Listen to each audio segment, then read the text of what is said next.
আমাদের লোক সমাজে অনেকে এমন আছেন প্রতি বছর একটা করে গরু কোরবানি দিচ্ছেন, কিন্তু প্রক্রিয়া কি?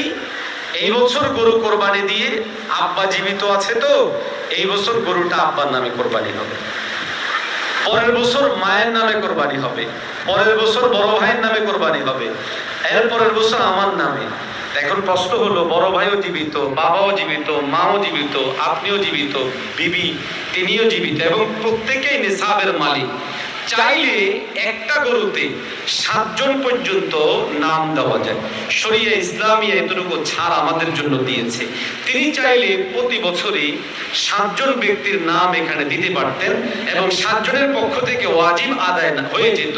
কিন্তু আমাদের সমাজে প্রচলিত হলো এই, কি করেন যে 1 বছর বাবার নামে, 1 বছর মায়ের নামে, 1 বছর বড় ভাইয়ের নামে, 1 বছর দাদার নামে, এইভাবে করে অনেকেই দেয়।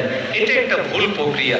মনে রাখবেন, এই ইবাদতটা এটা একটা স্বতন্ত্র ইবাদত, প্রত্যেকের জন্য আলাদা আলাদা করে ওয়াজিব হয় এমন ইবাদত।